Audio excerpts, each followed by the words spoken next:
Good evening. Oh, that was so sad. Good evening. Thank you. My name is Bill Case. I am the Senior Associate Director of the Black Cultural Center. I'd like to welcome you out to our evening with the laureates. Before we begin, I'm going to ask you, if you would please, go ahead and pull out that phone and put it on silence. There you go. Now, before we begin, there's a couple of things I want to share with you very quickly. First being that any of you budding spoken word artists, if you feel the need to share some of your poetry, tomorrow night the Alureates, the Haraka writers, over in the Black Cultural Center will be hosting a spoken word open mic. So it starts at 7 o'clock, and that's going to be at the Black Cultural Center tomorrow night. Be there, be square. And then I want to invite you out February 28th for our capstone event for our Black History Month celebration. Nikki Giovanni will be in Low Playhouse at 7 p.m. on February 28th. Again, be there or be square. Now, I'm really excited. I'm excited. Tonight, we have some wonderful people here tonight, people that I'm fortunate to call friends, genius people. I'm going to say it, genius people. It's my pleasure to introduce them and bring them up here so that they can share their talents with you. I'm just going to tell you that these folks I have known, if you're lucky enough, and you live long enough, you will have friends that you will have known longer than you haven't known them. Does that make sense? These are some of my friends. I've known them longer than I haven't known them, okay? We went to college together. They nurtured my talent. I appreciated theirs. We went our separate ways, kept in touch, still keep in touch, and tonight, y'all gonna get to meet them. The first person I'm gonna introduce to you is Frank X. Walker. Frank is the first African-American writer to be named the Kentucky Poet Laureate. Frank is a professor of English and African-American and Africana Studies at the University of Kentucky in Lexington, where he founded Pluck, the Journal of Afro-Latin Arts and Culture. He has published 11 collections of poetry, including Turn Me Loose, The Unghosting of Medgar Evers, which was awarded the NAACP Image Award for Poetry, and the Black Caucus American Library Association Honor Award for Poetry. He is also the author of Buffalo Dance, The Journey of York, which was the winner of the Lillian Smith Book Award, and Isaac Murphy, I Dedicate This Ride, which he adapted to the stage, which I directed. Voted one of the most creative professors in the South, Walker, a Danville native, coined the term Afrolatia and co-founded the Afrolation Poets. He's a Cave Canem Fellow. His honors also include a Lanham Literary Fellowship for Poetry. His most recent collection is Masked Man, Black Pandemic, and Protest Poems. If you would, please give a Purdue welcome to Frank X. Walker. Frank, come on out.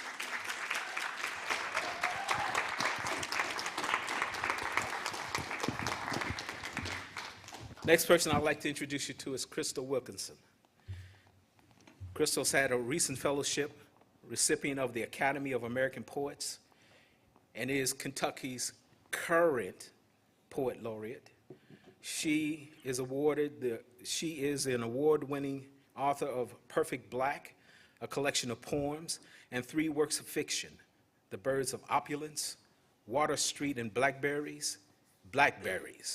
She is the recipient of the 2022 NAACP Image Award for Outstanding Poetry. Has won the Henry Prize, a 2020 USA Artist Fellowship, and a 2016 Ernest Gaines Prize for Literary Excellence. She has received recognition from the Yaddo Foundation, Hedgebrook, the Vermont Studio Center for the Arts, the Hermitage Foundation, among others. Her short stories, poems, essays have appeared in numerous journals and anthologies, including most recently The Atlantic, the Kenyon Review, Story, Agni Literary Journal, Emergence, the Oxford American, Southern Cultures. Praise Song for the Kitchen Ghost, a culinary memoir, is forthcoming from Clarkson Potter and Penguin Random House. She currently teaches at the University of Kentucky, where she is a professor of English in the MFA Creative Writing program. Krista, would you please come on out?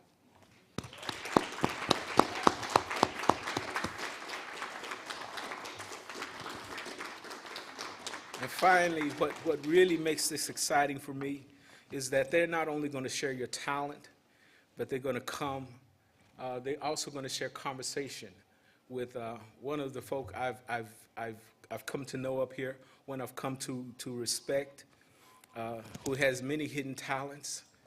I'm not going to talk about that too much, but we push forward. Dr. Jennifer Freeman Marshall. Jennifer Freeman Marshall has received her PhD in Women's Studies from Emory University, a master's in anthropology from Georgia State University, and a bachelor's in English from Spelman College. She holds academic appointments as associate professor in English and in Women's Studies, Genders, and Sexuality Studies. She is affiliated faculty with African American Studies as well as American Studies. Freeman Marshall is a decorated faculty member, having won Women's Gender, Study and Sexuality Studies Outstanding Faculty Teaching Award in 2014-15, the English Department's Excellent in Graduate Teaching Award 2013-14, and produced Teaching for Tomorrow Award 2013-14. She was nominated for the 2015-16 Excellent Early Career Teaching Award by the English Excellence in Teaching Committee and was a faculty recipient in the National Women's Study Association Women of Color Leadership Project in 2013-14. Among her published works is the entry on Ellen Irene Diggs in the second volume of African American National Biography by Oxford Press, edited by Henry Louis Gates and Evelyn Brooks Higginbottom, and her most recent work, Ain't I an Anthropologist? Zora Neale Hurston, Beyond the Literary Icon, University of Illinois Press. She holds professional memberships with the National Women's Studies Association, the National Women's Association's Women of Color Caucus, Modern Language Association, Reception of Studies Society, and American Anthropology Association. Would you please, please, please welcome Dr. Jennifer Freeman Marshall.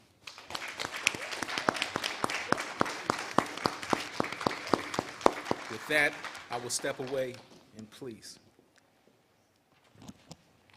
Hi, everybody. I can't see, so I'm just going to have to, well, I can't see some of you, and those that I can't see, I can just feel your vibes.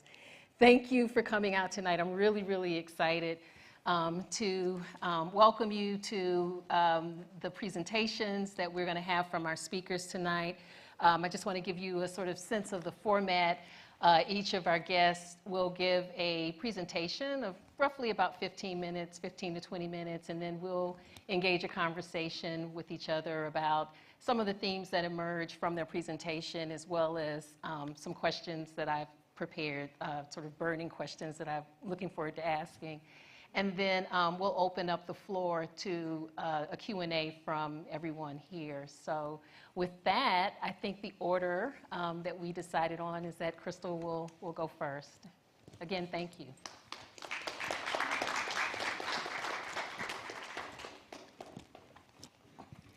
Thank you, Dr. Marshall. And thank you, Bill, so much for inviting us here. I think we haven't said the number yet, but For us, I think it's been 30 plus. Don't y'all start trying to calculate how old we are, but it's 30 plus. One of the things that I think, in addition to family, some actual relatives that Frank and I have in common is this attention to the ancestors in our work. And I think that you'll see from our presentations tonight, both of us have been digging into the archives. And one of the things that I'm really interested in, in my book, it's Perfect Black is illustrated by my husband, who's a visual artist. So there's that part, there's the art part of the book. But the other part has to deal with the archives. And one of the things I think we're both interested in is how the archives meet the imagination. And these can be personal archives, but then I think by extension what we're looking at is regional history. We're also looking at personal history, and we're looking at national and sometimes international history through those archives. And so I wanted to read a few pieces from Perfect Black, and I'll start sort of at the end. And what you'll see are a lot of my familial archival photographs. I won't identify them. I'll just have them running on a loop as they go through, and maybe during the Q&A, if you all have any questions, I'm happy to answer them. But my new book, which is called Praise Song for the Kitchen Ghost, started with this book in Perfect Black, and I thought I would read a little bit from that. And then I'll share 5 poems, and I hope that you all will have some questions as we go along. Praise Song for the Kitchen Ghost. People are always surprised that black people reside in the hills of Appalachia. Those not surprised that we were there are surprised that we stayed. My family lived in the hills of Kentucky for 4 generations. My grandmother came from a long line of women who worked hard and cooked well. The long list of food I'll describe here will make you think my folks had deep pockets, but they didn't. Hardworking, poor black folks who couldn't break the barriers of nepotism or racism in education or the workforce. They continued the tradition of farming, tobacco, corn, a few head of cattle, a few dairy cows. My grandparents lived primarily off the land. They owned 64 acres and had a modest income from the crops they raised. My grandfather prided himself on taking care of his family, his animals, and his land. My grandmother prided herself on making sure her family was fed. I read somewhere once that pride stems from fear. I imagine my grandparents were hungry more than once in their youth, but I never was. Every morning of my childhood, my grandmother, who stood a little under 5 feet tall, donned an apron and cooked breakfast, slow, precise, deliberate. She equated food with love, and she cooked with both a fury and a quiet joy. She fried bacon, sausage, or country ham. She scrambled fluffy yellow eggs with a wire whisk in a ceramic bowl. The eggs came from our chickens. She made biscuits from scratch. The lard was rendered from our pigs. The milk came from our cows. She rolled out the dough and threw flour into the air like magic dust. She churned butter, made the preserves from pears, peaches, or blackberries that she had picked herself. We had orange juice and milk. We ate on white plates with blue flowers around the edges and a blue landscape in the center. And more often than not, we had brimming cups of sweet black tea that sat in saucers alongside our meal. Our forks clinked musically against our plates. We ate at the kitchen table, mostly in silence or in quiet conversation. My cousin Deborah calls. She tells me there are green tomatoes at the farmer's market. She still lives near our home place in Stanford, Kentucky. I live 40 miles away in Lexington. Sometimes I drive 80 miles round trip and buy vegetables sold by my cousin George Allen and his wife Susan, who own a farm, or from other farmers in the area. On the Miller's Farm Facebook page, they post pictures of their bounty, which is as beautiful as any parental brag book. They boast of heirloom tomatoes, cucumbers, cantaloupe, beans, squash, and zucchini. They are carrying on the tradition black farmers are nearly extinct. Tell me again how you fix greens without fat back, my cousin Deborah says. I tell her, first you saute the garlic and onion and vegetable oil in a pot. Then add a pinch of red pepper flakes, salt, let the vegetables soften. Wash the dirt from your greens, slice them long ways in ribbons with a butcher knife. Put them in the pot one handful at a time. Cast iron works best. Let them cook down. Sprinkle only a bit of water if they're about to scorch. My grandmother, like many people from Appalachia, called the meal in the middle of the day dinner. Sometimes she made sandwiches or hamburgers, but sandwiches weren't likely in our home. I remember chicken and dumplings, pot roast, or peas and pork chops. Sometimes there were brown beans, vegetable soup, or chili, fried corn fresh from the garden. Sometimes she placed a salad in the middle of the table in a brown wooden bowl. Occasionally, new lettuce and onions wilted with bacon grease. There was always cornbread or rolls. There was always pie. She always set the table. My grandfather always led us in prayer. My grandfather raised pigs and cured hams that hung from the rafters in the smokehouse. My grandmother was a domestic worker. She cleaned houses for white folks. Before and after she went to work, she fetched water from the well.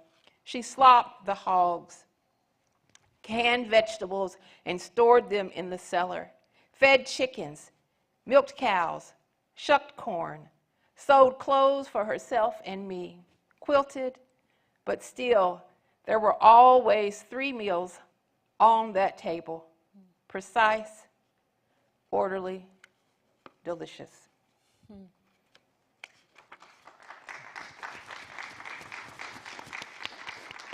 And so I'll read 5 poems. And I come from a family, well, my part of the family can't sing. So I'm already saying I can't sing before I sing to y'all. Baptism, Flatwoods, Kentucky, 1972.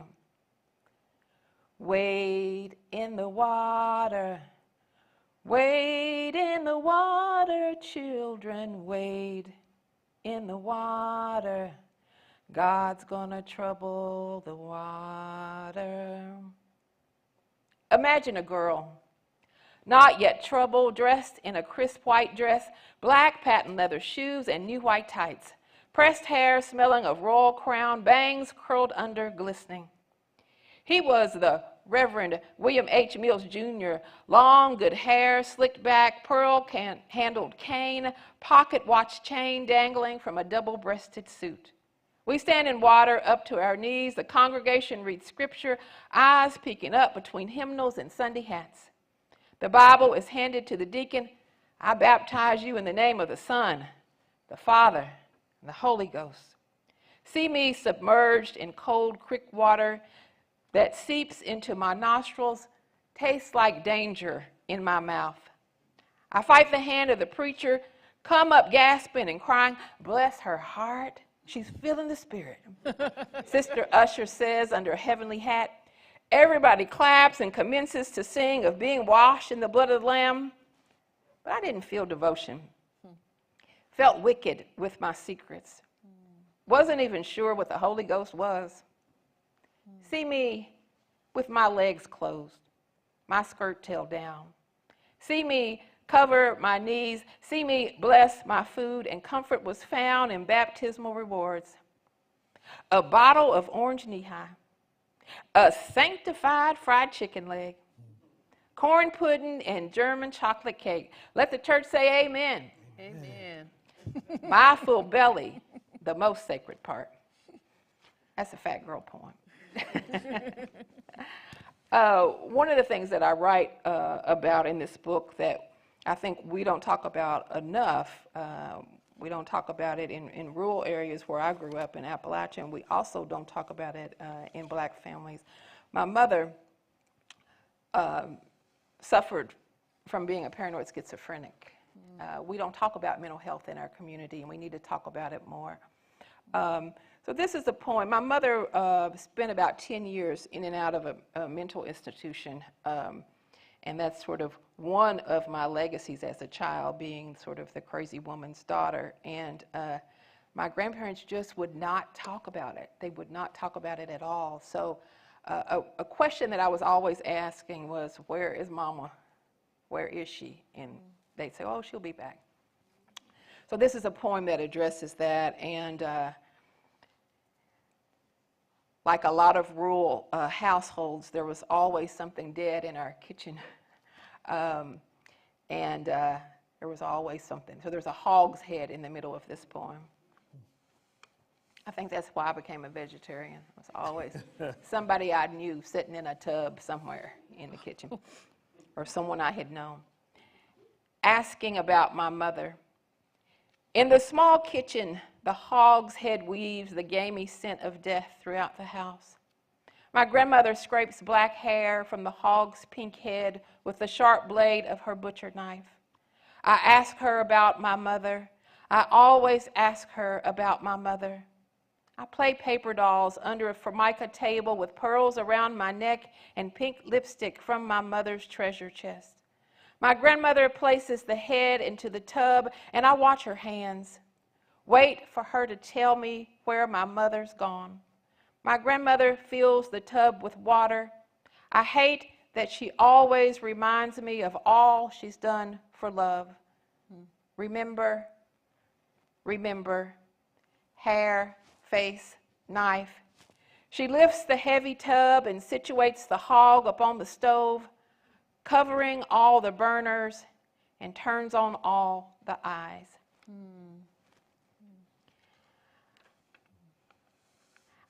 There's a suite of poems in the middle of this book about my grandfather, who was a water witch. There's lots of photographs of him up here. Do you all know what a water witch is? Do you know what a dowser is? So my grandfather was a dowser. So a dowser was someone who had the gift in the community, and they would go and they would cut a branch from a peach tree. And somebody would, in the rural areas, there was not any city water, so they would always build a well or a cistern if they had, if they needed to get running water. And so they would call my grandfather and say, we need a well witched. And he would go with his stick, and he'd walk the land, and where the water was, the stick would start moving and point down, and he would say, this is where you need to dig for your well. He was always the male equivalent of what was in the mountains they call it a granny woman. So people would go to him. He would tell them when they needed to harvest their crops, when you needed to cut your hair if you wanted it to grow versus when you needed to cut your hair if you wanted your haircut to last for a while. So he was this wise man that people came to in the community. And he was also illiterate. My grandfather could not read. He had a third-grade education. And one of the things he used to do for me was help me with my homework, because he was a businessman. He kept his books on the farm, so anything math-related, he could get like that. He just couldn't read. So this poem is called The Water Witch on Reading. And it's a persona poem in his voice. Oh, I cipher pretty good, and can't no white men cheat me on my crops or on my change at the feed store. I'm known around these parts for being able to remove a wart with a bean. I'm the one they come to when they want their well witched, and now everybody asks me how many snows we're going to have come winter, or when they need to pull a baby from a mama's tit. Man from way off stopped here once for me to teach him how to make sorghum. Been learning all my life. I can read a map, can read a man's eyes and see if he's truthful. I can level a girder by sight. I can read the tremble in a cow's gut, a man's footprints in the mud. I can read a man's heart to see if he's right with the Lord, though it ain't my place to say. I can read time by my own shadow. I can read the corners of Christine's mouth and tell if she's mad at me. Only thing I can't read is words. And Christine, of course, is my grandmother who was, you didn't mess with Christine. And I just have two more. I'm going to, in the center of this book are what I call my political poems. And usually what I try to do with the political poems is sometimes start with the self and move out into the world and come back to the self. So you'll hear several things in this poem that are me and talking about my body and talking about my fat body.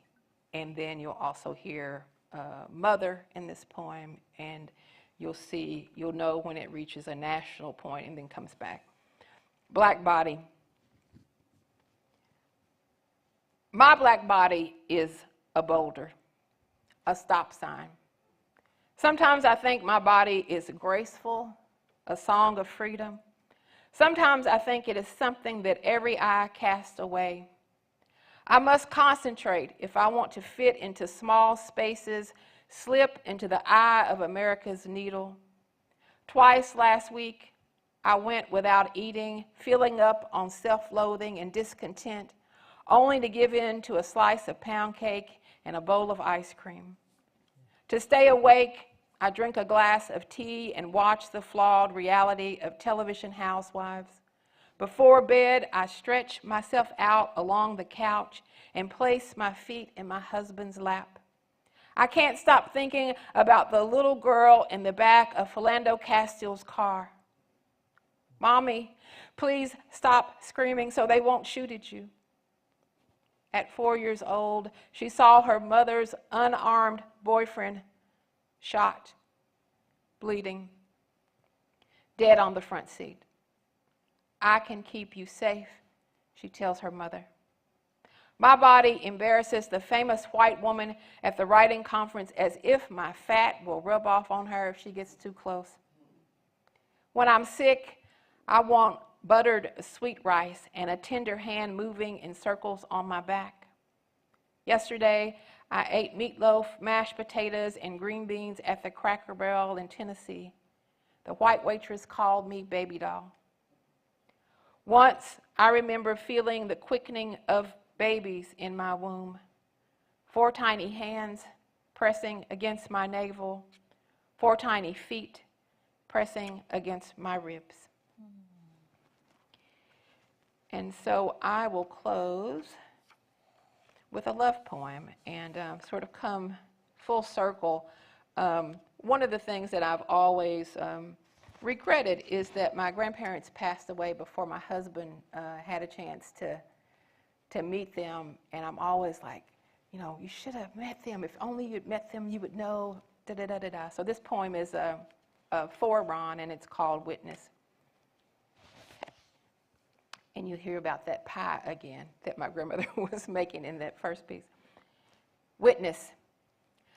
I'm convinced that if you could have seen my grandmother standing in the doorway waiting for him to come home from the fields, if you'd smelled that spectacular evening thick with sweat and felt the pulsing of the stars, if you'd borne witness to the animals' moans echoing in the holler that night, if you just could have seen the hair rise up on Granddaddy's arm like that, like offerings to God when his elbow touched hers, if you could have seen her longing dissipate just a little as he came through the door smelling like a day's work, you should have seen them close enough to breathe the same air while not even touching. If you could have seen them watching me watch them, then you'd know how much I love you. If you could have heard her say, "You want some supper? We got pie." Thank you.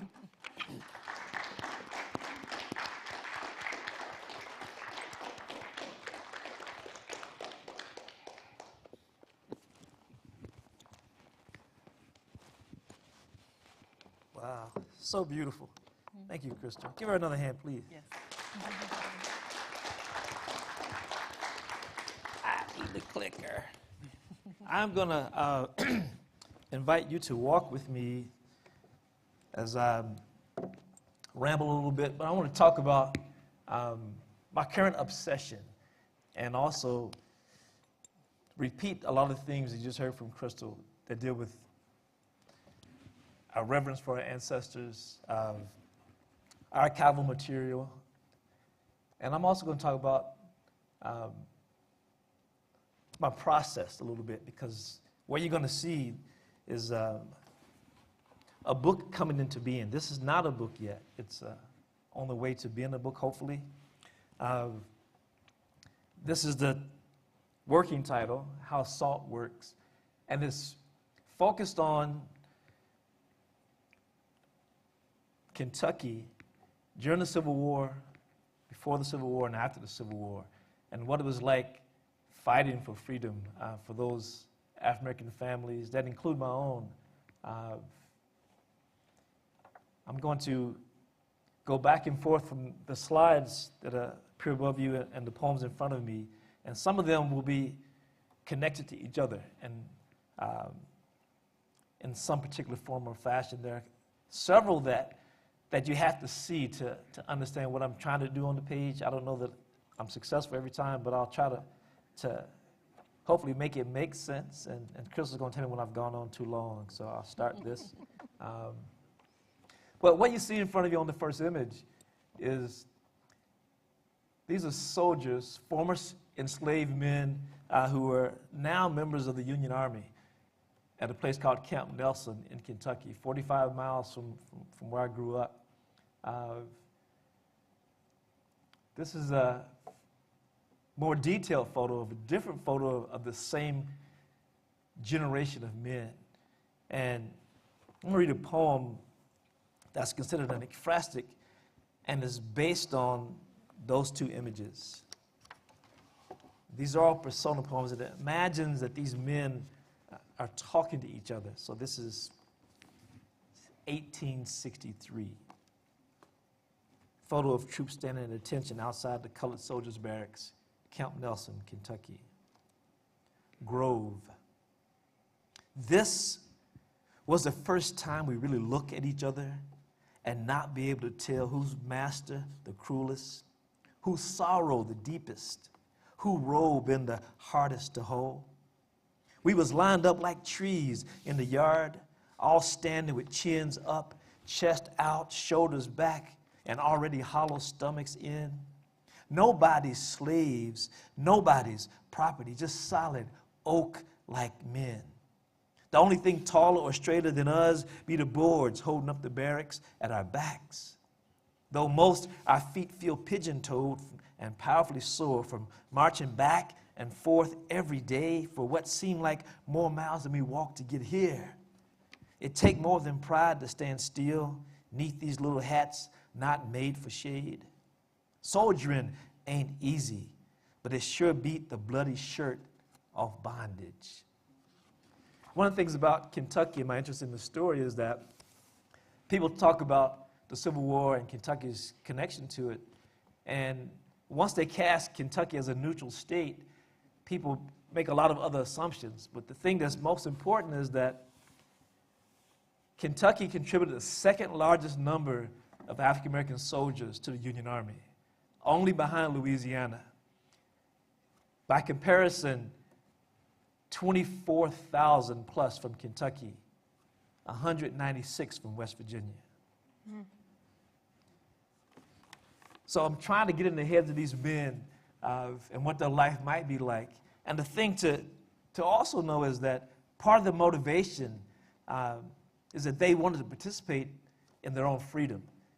The war started in 1861 when other men of color were fighting and have joined up around the country. It still wasn't legal to do so in Kentucky because you had to be in rebellion against a union to participate or have your master's permission. And when the Emancipation Proclamation happened, it didn't apply in Kentucky. It meant nothing. So it was almost 3 years after the war started when Lincoln decided that he needed more bodies because it was a draw at least. If they weren't losing, it was a draw. And they need those 24,000 soldiers. But the thing that happened to encourage it, the large response was that initially they said, you can come with your master's permission. And the master said that wasn't enough. And they decided that they'd offer emancipated, kind of staggered freedom. And so they offered $300 per enslaved man to join. And that didn't move anybody. But when they said, if you join the Union Army as an African-American enslaved man, you become free, your wife becomes free, your mother becomes free, and your children, there was a rush. Almost 9,000 men signed up in 1 month in Kentucky for that freedom. And there was also a lot of backlash pushed against that, and this book is going to talk about that. So one of the things I'm trying to think about is how they deal with that kind of dissonance between why I'm here and why I'm fighting and who I'm fighting for. So next poem is in a voice of Sergeant Major Charles Singer, who was in the 107th U.S. Colored Infantry. And this is called Bird Watching. And I've spent a lot of time looking at Civil War era uniforms, and one of the things across the breast strap was a big brass medallion that had a brass eagle on it. So this is called Bird Watching. I was an educated man and free from Covington, Kentucky, before I was mustered into the infantry. Many of my fellow soldiers spent time around the fire or on guard duty debating the intricacies of our uniforms, especially the itch of wool, the tight shoes, and the placement of eagles everywhere. I have eloquently defended the majesty and the fierceness of the beautiful bald eagle, especially the large one we wear across our shoulder strap. To many an old soldier, fresh out of bondage, the proud bird looking backwards hearkens to the African Sankofa, a powerful reminder to learn from our mistakes. But the younger, more skeptical brethren who questioned and challenged everything said they only loved one bird, the chicken, roasted, and refused to even shine their eagles because they believed that in the heat of battle, it's just a big target in the center of our chest. Later in the dark, I consider all that was said, rub my thumb across a set of wings on my breastplate, and wonder which one of us is wrong. If you go to Washington, D.C., there's an amazing monument called the Spirit of Freedom. And this monument was created by Ed Hamilton, who's a Kentucky sculptor. It's this 9 foot of bronze on granite.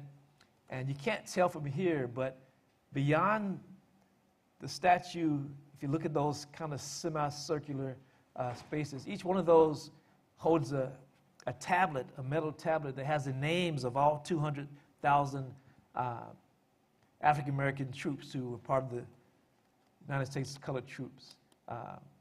And those names are only second to the significant thing about the monument is behind the monument is the families that accompanied these soldiers into these camps. In the East, they were called contraband camps. In Kentucky, they were called refugee camps. But when these men left the farms and the plantations that they were enslaved on, they took their families with them because they worried for their freedom, and in some cases, they were worried about them even being safe. On this monument under the 125th Regiment, I was able to find my third great-great-grandfather, Randall Edlin. That's my dirty fingernail pointing to his name.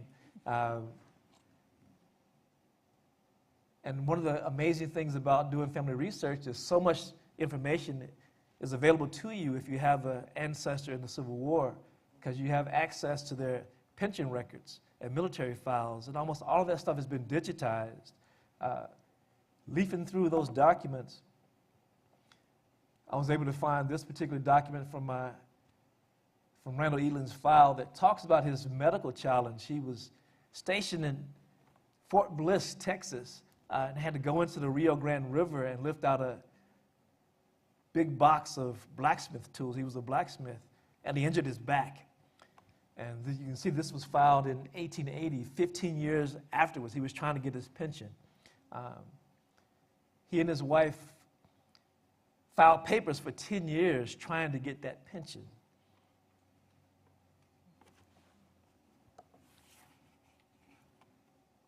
This is a close-up of two things from those records. You'll see at the top the name Mary Edelin. And when I first came across these 90 pages of affidavits and other documents, I didn't realize that that wasn't her signature. It was her name.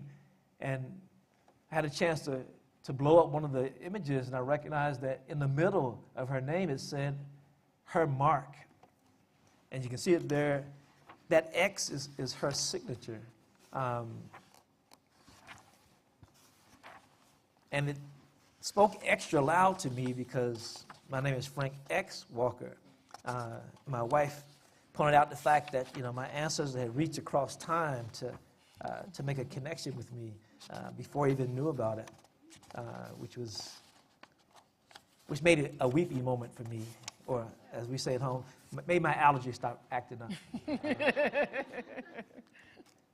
But here's a poem called Affidavits for Mary X. Edelin, Civil War widow.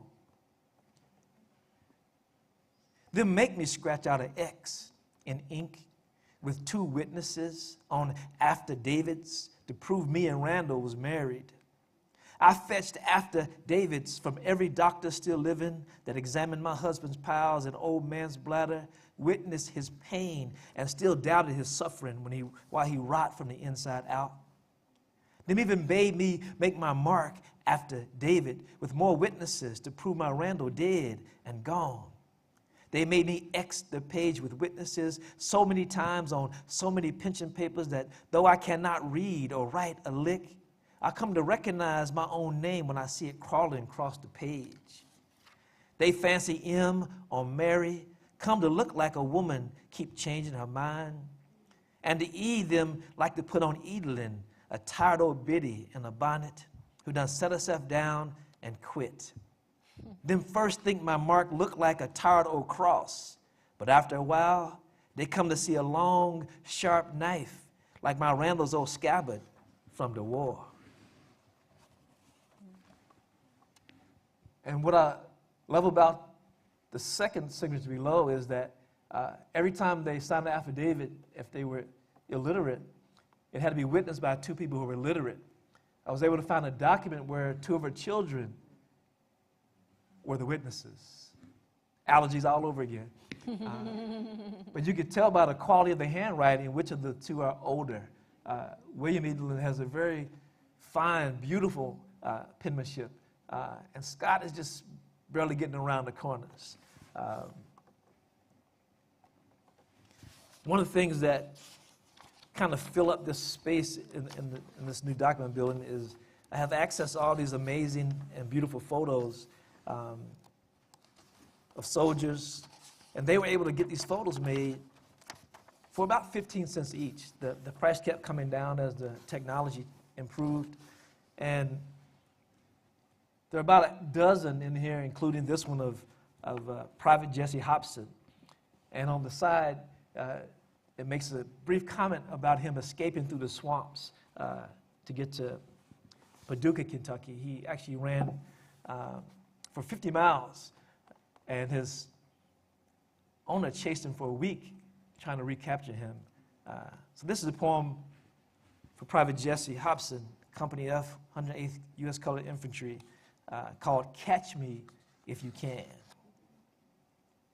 They say that's me standing at attention in the picture, imitating a tree, both feet booted, married to the ground, looks like my hat and uniform, my same fingernails and hands.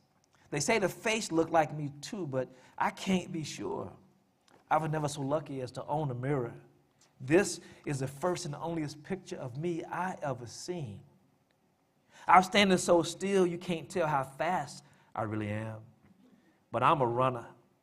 Our whole company was mostly runners.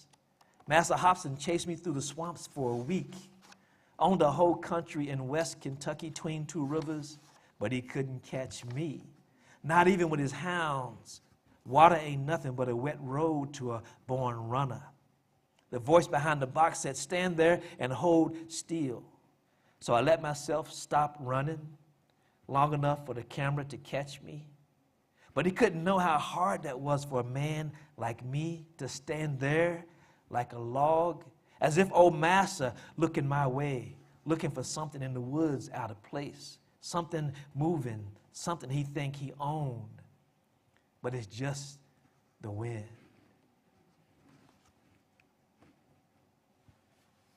One of the things you may know about Kentucky, especially if you've been tricked into watching the Derby once a year on TV, is that there's this song that they all sing and people cry. But this is a copy of an old postcard that has the original lyrics to Stephen Foster's song. And there's a particular line that's been taken out of the modern version, to some of the darkies are gay. And something happens in Kentucky, particularly at athletic events. We teach at UK and we go to represent a basketball game. They always play my old Kentucky home. Almost all the white people stand up. Some of them cry. Almost all the black people sit during the song. And it confuses people. It's like, it's your state song. Why would you not stand for the song? It's because it is history. I'm going to read a poem that considers that particular history next to this particular part of our history. Because the song is about a slave who's been sold south to New Orleans. And there's something particular about being enslaved in New Orleans that most people don't know, is that most of the slaves there were worked to death. And then in some cases, fed to hogs. So it's to be sold south, deep south, was a horror story. So when I think about that song, I always think about this other part of Kentucky's history, and this is a very well-circulated ad to purchase new slaves. And so this next poem is actually a kind of a mash of the song and the ad in the same place. And I can't sing either, but you hear a poor effort in this called Why I Don't Stand. Though the sun shines bright on my old Kentucky home, $1,200 to $1,250 for Negroes. 'Tis summer, the darkies are gay. The undersigned wishes to purchase a large lot of Negroes. Well, corn tops ripe for the New Orleans market and the meadows in the bloom. I will pay $1,200 to $1,250 for number one young men and $850 to $1,000 for number one young women, while the birds make music all the day. In fact, I would pay more for likely Negroes. Weep no more, my lady. Oh, weep no more today. Than any trader in Kentucky. We sing one song. My office is adjoining the Broadway Hotel for my old Kentucky home. On Broadway, Lexington, Kentucky, for my old Kentucky home, far away, where I or my agent can always be found. That's why I don't stand. There are other things that help tell the story. Frederick Douglass was hired to write a recruiting poster to help encourage freedmen and African-American enslaved men to join the Union Army. And there's a huge one inside the not Smithsonian, we call it the Blacksonian, but the Smithsonian African-American History Museum. There's a 7-foot tall poster that's almost identical to this one that has his actual words from one of his recruitment posters, but I wanted to try to capture his voice and the urgency he added to it. And so I'm going to read a poem that's part of my effort to also make sure that this collection is not just history, that it's also poetry. So this next poem is what they call an abecedarian, which means that if you go down the left column, you get the entire alphabet in order from A through Z. And you may or may not hear these when I get to the edge of each line, but this is called Frederick Douglass Recruits. Are freed men less brave than slaves? Colored men, enter the army now, defend this country and our honor. Enlist and take up arms against our former masters. Fight for your families. Generations of us have suffered under the horrors of slavery. If we wish to be free in this land, we must join in fighting the battles of liberty. Know that it is now or never. Let us die as free men, not live as slaves. Men of color, brothers and fathers, let nothing deter you from joining the cause. Our enemies have made this country believe people of color are cowards. Quit feeding those falsehoods. Rise up. Strike down and enlist for 3 years of service. If we march under the banner of the United States, victory will be won. Come, prove we are worthy, exceptional, brave, and yearning to fight zealously for our freedom. That's Frederick. Oh, stop. The thing about, war is brutal. And you probably know that most of the men who died during the Civil War died from disease, not from battle. But there are a lot of horror stories even in Kentucky. There's 2 incidents at this poem above you. If you look at it, it looks like roughly 3 columns. The one in the middle is a little loose. But there are 2 events that I'm trying to capture in this space. One is a thing called the Saltville Massacre. And in Saltville, the Union Army rode from Kentucky down to Saltville, Virginia, attempting to overtake some salt works, and lost the battle and were forced back in 5 hours. They left in such a hurry that they left all the wounded still on the field or in different stages of injury. That night and the next morning, the Confederates found every African-American soldier and killed them right on the spot. 46 of those soldiers were either killed on the battlefield, unarmed, the next day, or in their actual beds in the nearby Army hospital. So they call it the Saltville Massacre. A month later, at the same Camp Nelson in Kentucky, there's a thing called the expulsion. They brought in a new general, and I mentioned earlier that the families would come with the soldiers. And the new general came in to run Camp Nelson, and he expelled all the women and children on the coldest night of the year, and many of them froze to death. And because of the protest that came from behind that, they were forced to build a hospital, build barracks for families, fully take care of them and find them opportunities to be part of that. But it only happened after this horrible disaster. So this poem called How Salt Works, which is also where the working title comes from, I'm trying to imagine all the things that conjures up in your mind when you hear the word salt and what salt is doing and how it's moving, including tears, including putting salt on an open wound, salty everything. And if, what I hope will happen is that you'll look at this and try to figure out, how do I read this thing? And the truth is, about 6 different ways. So I'm going to read a couple of them, and you can see how they move in and out of each other. If you start on the left and read down and take the first 2 columns, you get, when we retreated, leaving them ashamed and beaten so many miles away, meant abandonment. We were full of loss, turned our backs on our own. It would be hard to survive knowing they would die. At Camp Nelson, we shed many a tear, then offered them a monument. We etched their names in stone. Had we been this cruel before at the salt works? On the other side, we was just following orders, leaving them on the cold, hard ground in such cruel weather meant abandonment. leaving them cross the lines with nothing to cover their bodies. We remounted our horses. We rode back without them. At Camp Nelson, we shed many a tear, then offered them a monument, but left them no protection. It felt like deja vu. It felt like we just threw them away. I'll read it one more time all together so you can hear it what it sounds like when they're blended. When we retreated, we was just following orders, leaving them ashamed and beaten on that cold, hard ground so many miles away in such cruel weather meant abandonment.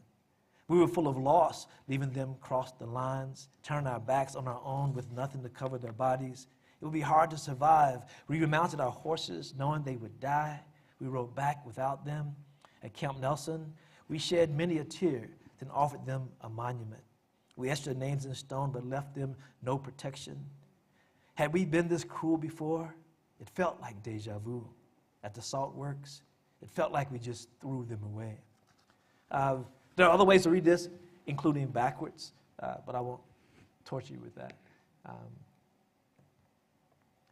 This is one I want to make sure I got to. This is there's a scene in the movie Glory where a recently free young man is learning to fire a rifle under pressure, and his sergeant who's drilling him is firing a pistol off in his ear, and he's trembling under the pressure, and he's panicking. And that whole scene is meant to illustrate this process of that you have to use to fire this kind of musket. And it's called load in 9 times. And there are actually 9 steps before you fire the gun that you have to do. And those men during battle couldn't go to the next step until they were ordered to do so. So I'm going to read the order, describe the action, so you can see how these 3 columns also work together. Load, sit butt of musket on the ground. Handle cartridge, pull paper cartridge from box. Tear cartridge, use teeth to rip off top. Charge cartridge, put gunpowder in his mouth, add round. Ram cartridge, pull metal rod from gun, push it down the throat of musket. Return rammer, rehouse metal rod. Prime, cock gun and seat cap. Shoulder arms, wait for orders. Ready, squeeze the trigger. Aim, fire. And the thing about this is that what it leaves out is, what are these men thinking? And one of the things that was very popular in the beginning that slowed down people's enthusiasm around African-American men joining the Army is that it was thought that the men would fold under pressure, that they couldn't do it. So I've added a 3rd column that suggests what this particular soldier, John Burnside, was thinking as he's hearing these instructions. So, load, I wonder. Handle cartridge, if I look down. Tear cartridge, the business end. Charge cartridge of my musket. Ram cartridge and see old massa. Return rammer, standing there. Prime, if I will hesitate. Shoulder arms or remember. Ready, how many times? Aim, he beat my wife. Fire. That's loaded 9 times. Let me check my time real quick. We're good. All right. Am I right? Yeah. Okay. 2 more poems. I'm really attracted to the modern forms. I'm not really a formalist. This collection has a crown of sonnets already, but this is called a golden shovel. Terrence Hayes invented this particular form to honor Gwendolyn Brooks.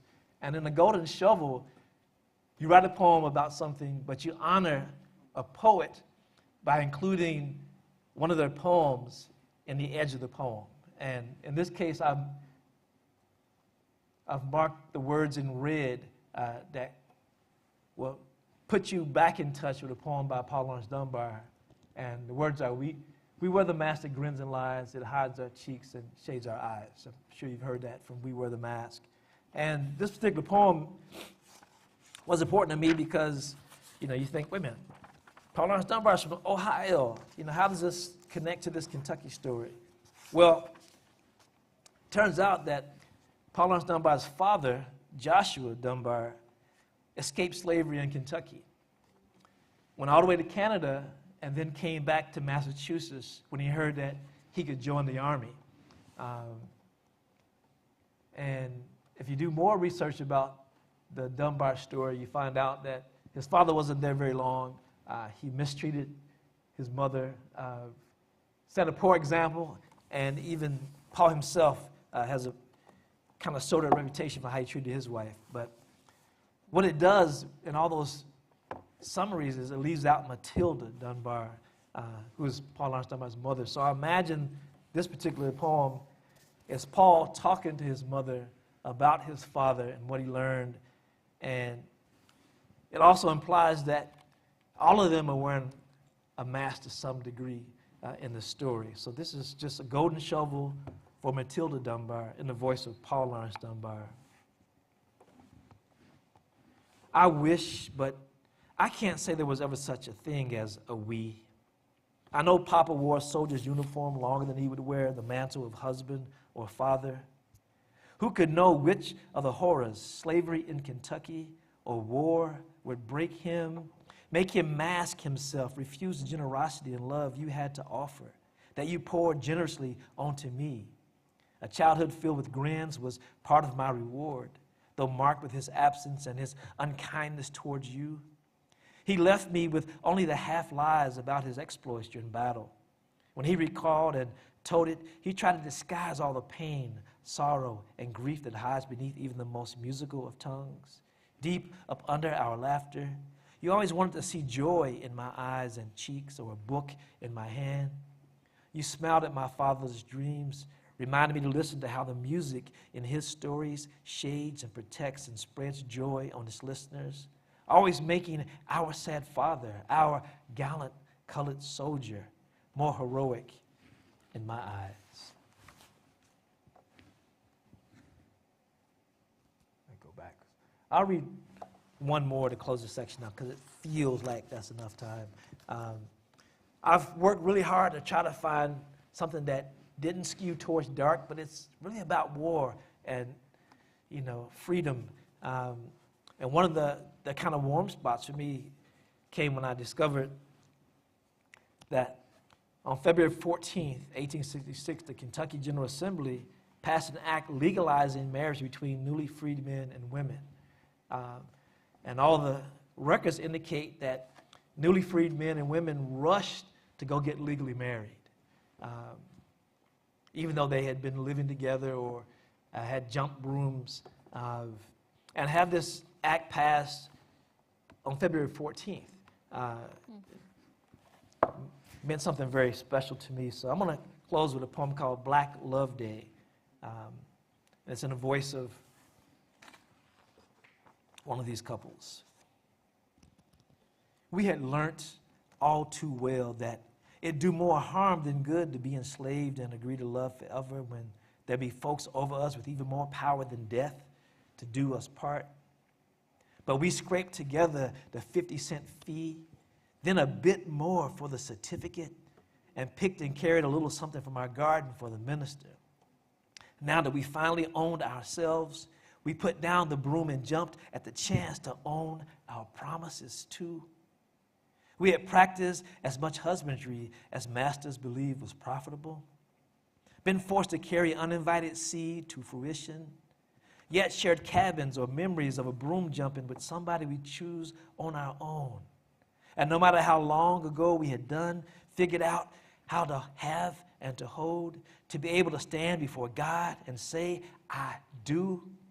Throw out the white man and then say, till death do us part, was mighty special. Thank you.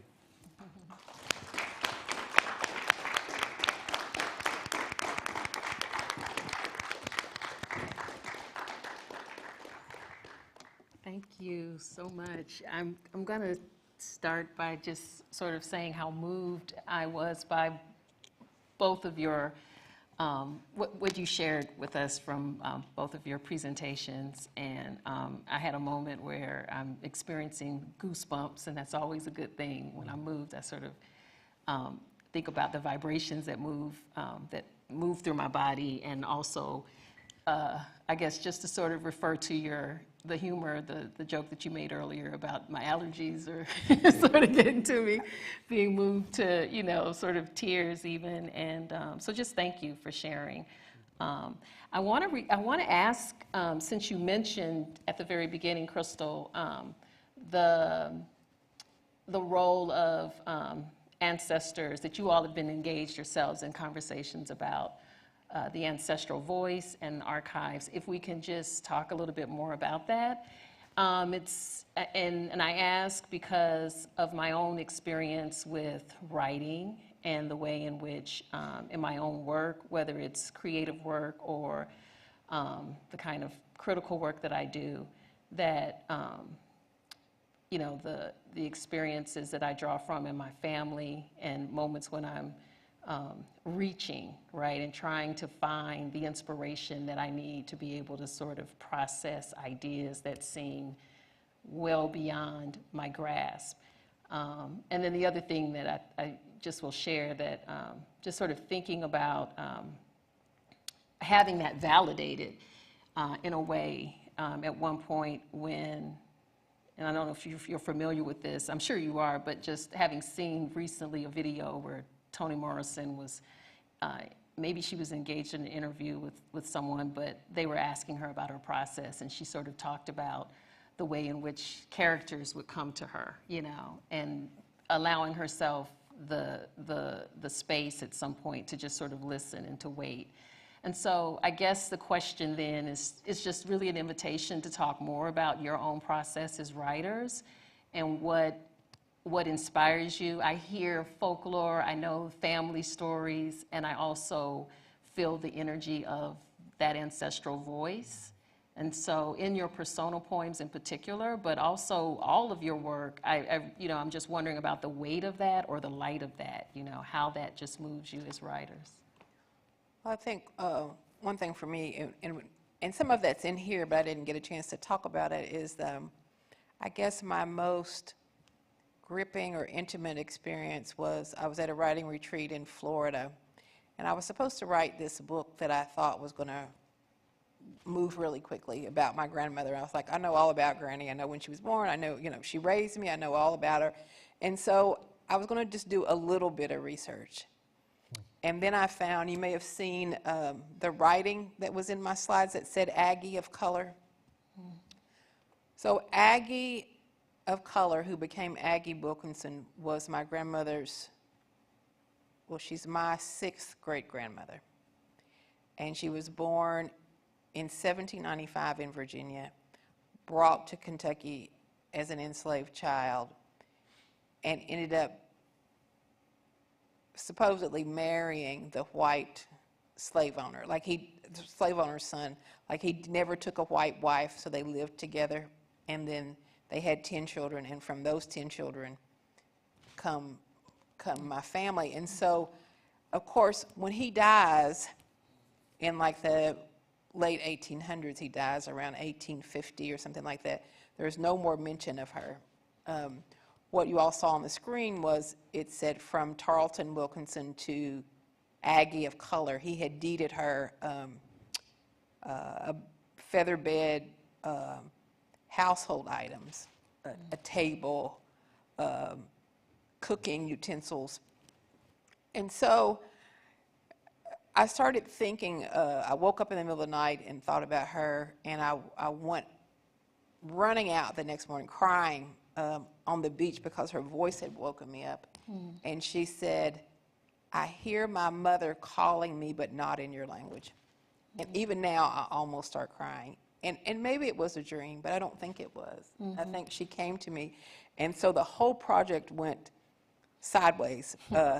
And suddenly the project wasn't about my grandmother, who I knew all about, was finding as much as I could about Aggie. And then there's a piece in here about it. And so my next book is a lot about her and trying to find out her voice and going through the grief that the white Wilkinsons can be traced all the way back to Ireland, in the 1400s. But the people I come from Africa, I don't know anything about them. Yeah. You know, and her, and then that name to like grow, to know about slavery up close that way in your family, to know that she was Aggie of color, and then she had the Wilkinson name, and of course that's my name, and it makes you think about being in a family and you're walking around so proud. We're the proud Wilkinsons until you you know where that name came from. But when you see the effects of slavery that close up, that she did not have her name, she was Aggie of color.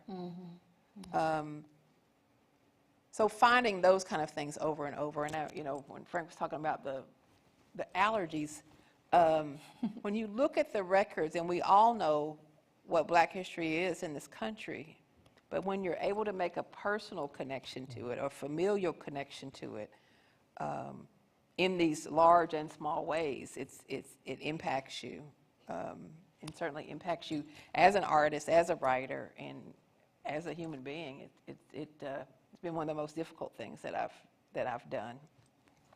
Yeah, I would echo all of that, you know, and I'm drawn to not a similar experience, but a different kind of ghost or a ghost-like experience. Half of my books are about historical poetry. I have 3 books about Lewis and Clark in York, a book about Isaac Murphy, a book about Medgar Evers. When I thought I was finished with the Medgar Evers poems, you know, I went to Arlington in D.C. and to make a pilgrimage to he was buried there. And I arrived at his headstone, and Sorry. at his headstone, and previous visitors had left small gifts of, you know, all kinds of marbles, you know, coins. You know, I'm searching my pocket for something, and I leave a pencil. And after a while, I head back. I'm trying to get back to the train, and I happen to look up, and I realize I'm walking in reverse, and so all the headstones are blank. And then I see a headstone. I realized just past the headstone there was a name on it, and then I get to the next one, and I freeze. You know, it's like this is, oh, you know, these are women's names, so this must be the wives of the soldiers who are buried here. And to confirm that, I'll walk around to the front of that particular headstone I'm staring at, and it says Frank Walker. Ooh, wow. And I just froze, took a picture of it, talking about goosebumps. Yeah. You know, the hair on the back of my neck was standing up. You know, I was like, are you saying write the book or don't write the book, Meg? I don't know. I remember the kind of spookiness of that moment. But I chose to interpret that as a confirmation that I was on the right path, that this is what and so now every time I engage in historical research, I'm always looking for, you know, signs. The document I showed you that has Randall Edlin talking about his injury, it actually was filled out on June the 11th, which is my birthday. And there was the only document like that. You know, and I found it, I saw it 10 times, and I went back that last time to blow it up and look at it closely, and I looked up and like, damn, it's June 11th. I'm on the right path. So I'm always, for me, and not that I don't do the work to make sure that, because I think the thing about historical poetry is you must do the research, because the thing about it, if the voice you write from does not sound authentic or is not authentic, somebody will call you out on it. I mean, the first time I read from the Lewis and Clark Buffalo Dance, you know, when the book came out, I'm in St. Louis at the National Conference of Lewis and Clark Interpreters, most of whom are retired history professors, all white men, half of them in costume, 1,000 of them in a ballroom. And they introduce me, I go up and I read for 40 minutes straight from the book in York's voice. And then I stop, I say thank you, and I leave the podium, I walk down the stairs, I walk all the way to the middle of the room, down to my table, and I get to the table, I realize they have not responded. And I look up, and they're looking around the room, at each other as if to say, did he get it right? Did you hear anything wrong? And then finally somebody said, and 5 minutes later, they're all standing. But before they could get to the standing ovation and the approval, they had to check in with all 1,000 of them to make sure I didn't get something wrong. So the pressure, that kind of pressure is always there. Because if you mess up one thing, you get one date wrong, one location wrong, I think for some people it renders the entire thing invalid. So, I worked really hard on the research end to make sure that I've, I can already give a 3-hour lecture on the Civil War in Kentucky. And I don't even like the Civil War, but I'm drawn to the story because I want to understand my family's full experience in Kentucky and all that meant. And I think we talk about the soldiers, but we never talk about the families. We never talk about the laborers, like all those forts. There were over 100 buildings at Camp Nelson. Guess who built them? Guess who built the roads? Guess who built the forts? They 2 years before they could join as soldiers, they passed an act that said you could hire them to work. So what would happen? They used the term impress. There's an impressment act, which is not impressive because what happened was that they paid the slave owners for the labor of their enslaved people to do the work. So you were still a slave for the Union Army. So the American flag was now your master. But that's always one of the things left out of the story. So I'm trying to tell this full thing, and it's ugly, it's painful, it's dark. It's wonderful, though. What's wonderful is, as his friend, and when he started it and talked, he's like, yeah, I'm trying to do this thing, and everything was real vague. And now, every time I talk to him, he's like, well, in such and such and such and such year, this and that happened, and all of these things sort of spill out of him now, come forth. And so, and he just got back from a research residency in Washington, D.C. to dive even deeper. And it's just wonderful that all of this knowledge is on his tongue now, just the art of it, but then the history of it. Still. Yeah, and to try to juggle that, to make it, because I know I have to satisfy, I won't say two masters, but two audiences. The history folks are going to insist that it be accurate, but the poets are going to insist that it be poetry, so they're, you heard the abecedarian, there's a crown of sonnets, there are guzzles, haibans, the golden shovel. I think I counted 11 different forms are in the book so far, and it's at 58, 59 pages, which for previous collections I said, I'm done. I can throw 10 of these away, but I don't feel like I'm finished yet because there's so many parts of the story that have not been told. I wanted to read 2 poems about the children. You think about the soldiers and then the families, but what about the children? What have their lives been like? And now they're 11 years old, and they've been a slave for 11 years, and now they're in this contraband camp, but they get to be kids for the first time. So I'm writing about what I imagine their experience is like in that moment. And the second poem, because there's a stack of there's a box of photos from Camp Nelson that include about 60 kids. But in that photo, I guess some of them moved. So they look like ghosts in the photo. So the poem I chose to write about that is they are ghosts. These are the kids who didn't make it to the contraband camp, but they wanted to come for the photo. So it's allergy, damn. But those stories, I think they're important. I hope it won't be viewed as just a Kentucky story and then kind of passed off. But I mean, it's America's story, and I hate how ugly it is, but those moments like the Black Love Day, I mean, when those poems land, and then sometimes that kind of, resistance, revenge poem like Load 9 Times, I love reading that poem because I know how it's going to end, and I can feel it building up And I can almost feel what it must be like for that soldier to know that, if my master shows up on that side, I am not going to be afraid. Right. And it's going to be different this time, Right.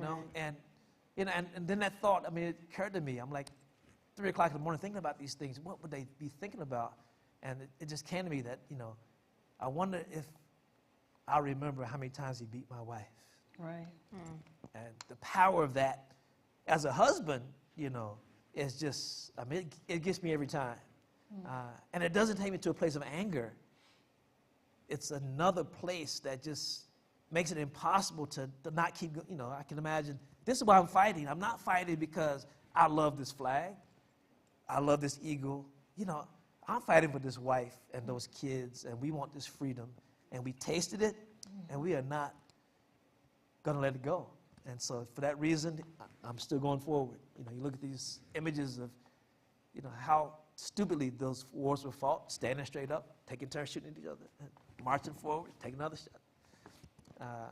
Anyway, that's enough about that. The Civil War in Kentucky. I'm mindful of time. Are we still at 8:30? I want to make sure that there's time for the audience. Can we push it just a little? Just a little. Okay, well It's not then. like 2 questions, he said. Yeah, so I want to then, give the audience an opportunity if there are any questions that anyone wants to ask. And if not, I have one ready. So, but please. And thank you. Not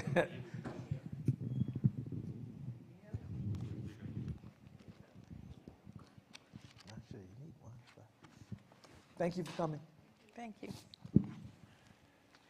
Hi, thank you both so much for the beautiful poetry, the beautiful presentation. I am, as Dr. Freeman Marshall said, very moved. And so I guess my question is more pivoted toward poetry, because we're a group of poets here. And I'm personally curious really about the persona poems. And there's so many vivid and accurate details. For example, telling if a man is good by seeing his eyes and, the lettering, the signature and, the breastplate. Those details are just so vivid. And I'm so glad you brought up the difference or the 2 audiences of the historians and the poets. And I'm thinking about how in terms of historian approach historical archives, right? They want to be objective and they want to sever that kind of personal emotion from the archive. But then as poets, I feel we have to sort of not essentially not access the past, but then make that past come to us and make that, make that part of ourselves. So I want to know if what your process are for, really embodying that history, and how do you how do you make that happen, and what are possibly some difficulties when you're dealing with persona poems? I think for me, especially with this story of Aggie, I felt like her story is untold. So gathering all the information that I could and grieving that so much of the history was lost. Because, if you're black during that time and you don't have something like the war, and particularly if you were a woman, I can't find her where she was buried. I can't find anything about her. I have no idea why she's listed as this man's wife. It could have been impossible. It should have been impossible during that time. What were their lives like? And so I had to take the history as far as I could and look as hard as I could, and then step into it with my imagination and with my spirit. Not to get too airy-fairy on you all, but I really think that I really believe that she comes to me when I call her, and she has filled in these gaps for me. I still don't have everything answered, but I really call upon her as one of my ancestors to come in and fill this void, because I think as a woman, as a black woman, as an enslaved woman, that her story needs to be told. Yeah. And I would just add to that, I think I've been doing this I won't say so long, but long enough to feel like I have a formula by now, I would say to other poets, you just need three things: memory, research, and imagination. And not in any particular order or even set amount, because you're going to remember something about it already, but you have to do the research. You have to do so much research that you know the story, so you know if it's authentic or not. But then after that, the part that you bring to the table, not as a historian but a poet, is your imagination. And it's that imagination, especially if it has a temperature, right? You feel it in your gut, like you embody it. You answer to yourself. You feel it in your body when it's right. You know, the beauty of poetry is thinking about, you know, how do you make these images pop? You know, I like using terminology connected to cinema. You know, I want to see it. I want it to be a cinematic moment. And what makes it a cinematic moment is if you experience it in more than one sense. Like, what does that moment smell like? You know, I'm asking myself, writing that loaded 9 times, you know, what does gunpowder smell like to this man? He's never fired a gun before. The first time, what is that like? What does it sound like having a gun that close to you if you've never shot a gun before? I mean, what does your body do in response to this thing? And, you know, maybe there's another poem down the line. It's like, how does it feel to kill a man for the first time? No matter how much violence you've experienced, you know, has it made you callous? Can you take a life, you know? So all these things I think to consider. One of the things I do as part of my practice, you asked about process, is that I like to ask myself difficult questions as I'm falling asleep. One of the things I've learned is that even if we're asleep, our subconscious is always working. Mm-hmm. And sometimes you wake up in the morning and you think you had a brilliant moment or a eureka moment. What really happened was that you were sleeping, physically sleeping, but your subconscious was working on that question the entire time. If you slept 8 hours, that's 8 hours of research on your behalf on that question. And so when your eyes open and you go, wow, who wrote that stuff on the board? You know, that's your subconscious, and now you have access to it. You know, I would wake up during the York book and run to my office down the hall because I was afraid I'd lose it because these images would be so vivid, and I could hear the words, and I could even see them on the page, and I was afraid they would get away. And I'd get in there and I'd sit back and go, wow. But I couldn't be, you know, it wasn't magic. You know, it was learning to trust that process. I would watch at a video recreation of the Lewis and Clark expedition. And I would watch it falling asleep at night to help me dream about Lewis and Clark and that experience. And I would wake up with these vivid images of the landscape, you know, I could feel like the water, because on the way to the ocean, they spent a lot of time in rivers. Mm-hmm. I would imagine what it sounded like to be out there, to look and see 100,000 buffalo on the prairie. You know, what was that visually? What did it sound like when they stampeded? You know, so those kind of questions that make you feel it, hear it, taste it, all those questions just bring you closer to it. And I think the advantage we have over historians is that we don't have to leave our emotions outside the door. We get to take that with us, and that's the thing that makes that historical piece of thing come alive. Mm-hmm. And allows people to experience it in a way that they felt like they were on the expedition too, you know. So I want people to feel like they understood that pressure that person who's speaking is discussing in that poem, because the verbs, the adjectives, the images force you to go there and nowhere else. And I think that's the craft happening. You know, it's like you have a great idea, but what do you do with it? Mm-hmm. You know, so the things I try to illustrate up there is really about the architecture of a poem. How much more work happens after that beautiful gift of the idea and the inspiration? But there's still work to do. You know, what do you want that poem to do? Has it done it already? You know, and what's the next? What's the ideal next thing you want to hear on the next page if this is a book project? You know, so those are the kind of questions I force my students to ask themselves when building, you know, these collections, however small or large. And I still ask myself the same questions. Thank you. And I think the poet uses the tools. I'm primarily a fiction writer, and so I think that I rely a lot on fiction writing, like stepping outside of my body, stepping into the bodies of these ancestors, and then try to make them living, breathing individuals with full, vivid lives. And you know, when I said earlier I knew all about my grandmother, what I realized when I was writing my new book, which is actually a memoir, but I've written it somewhat, they're lyric essays, so there's a little bit of poetry and a lot of fiction. I thought I knew everything about my grandmother until I imagined her wedding day.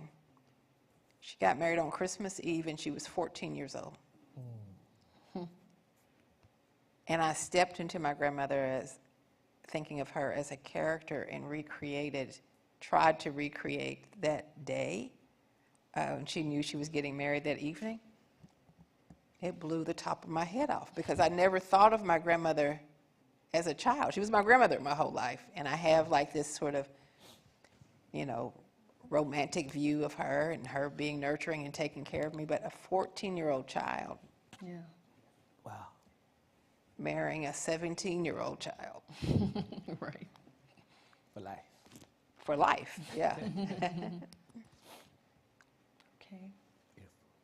So I want to ask another question, but I know I want to. So speaking about, so in terms of form and process, but also you mentioned the balance of heart of history and art, and I was also thinking about the balance of the self and politics when you read Black Body and you mentioned the other poetry in the middle of Perfect Black.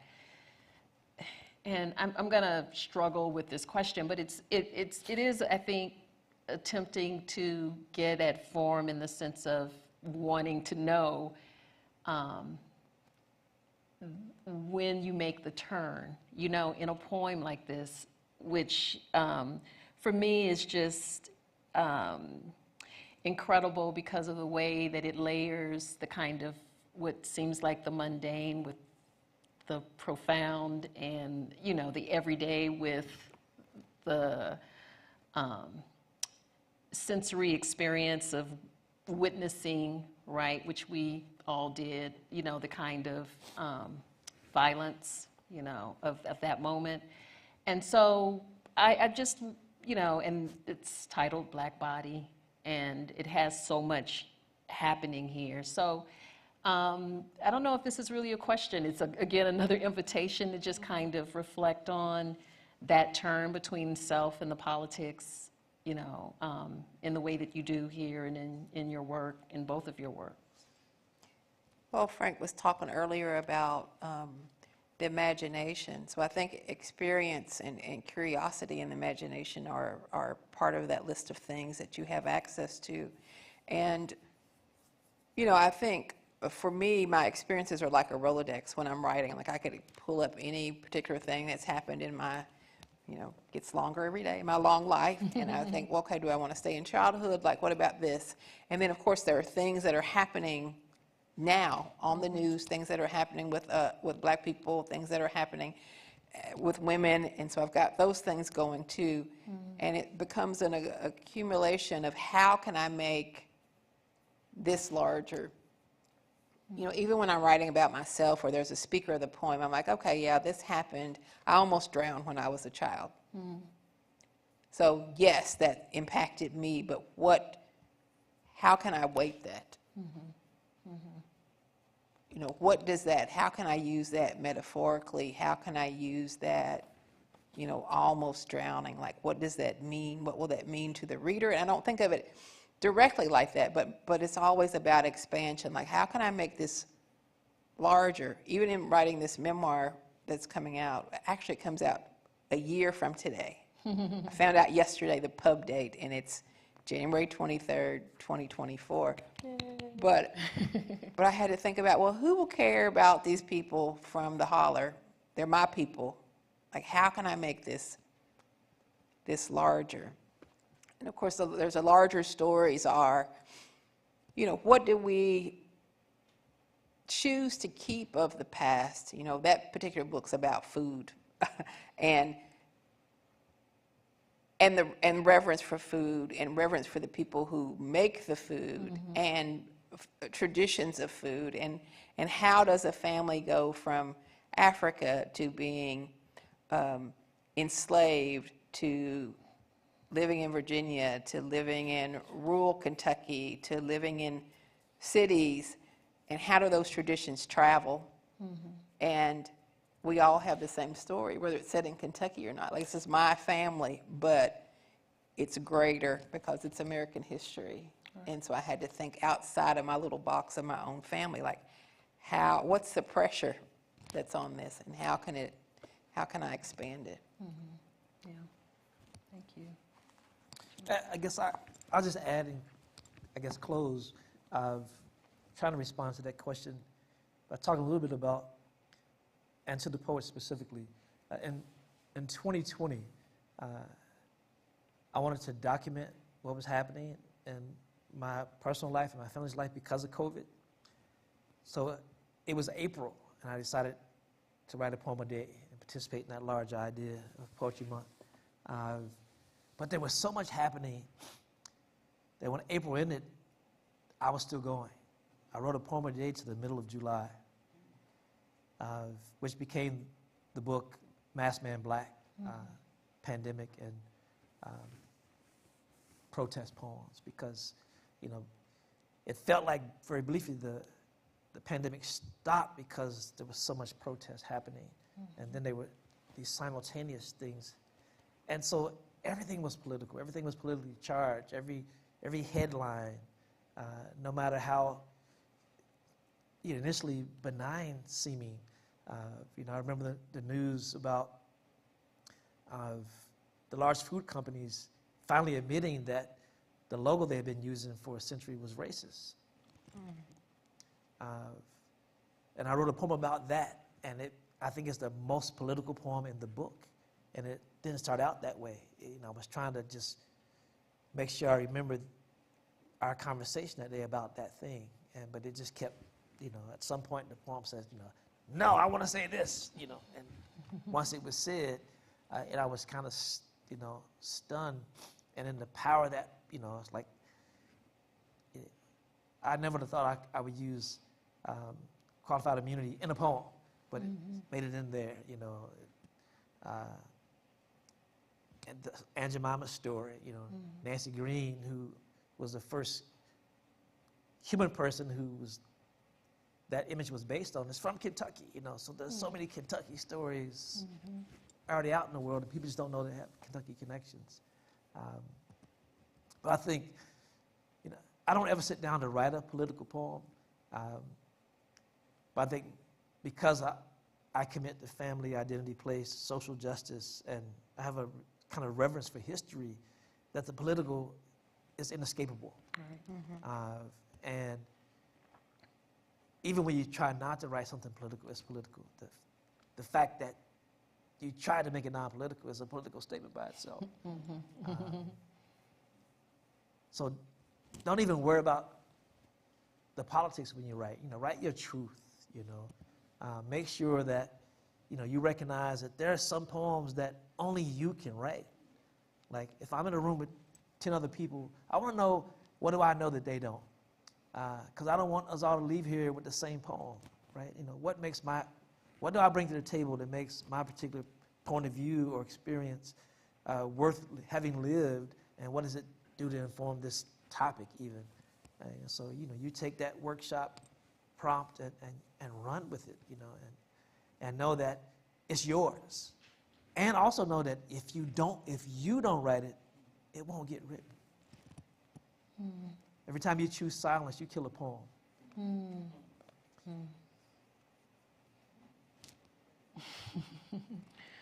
Well, thank you to both of you. Please join me in thanking our poets tonight. Thank you. Thank you so much. Thank you. Thanks, Bill. Thank you. Yes. Back to Bill to thank you for tonight.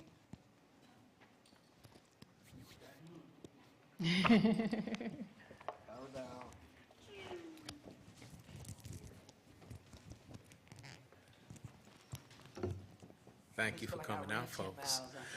Please, please, please, let's take another moment to thank Frank, Crystal, Jennifer.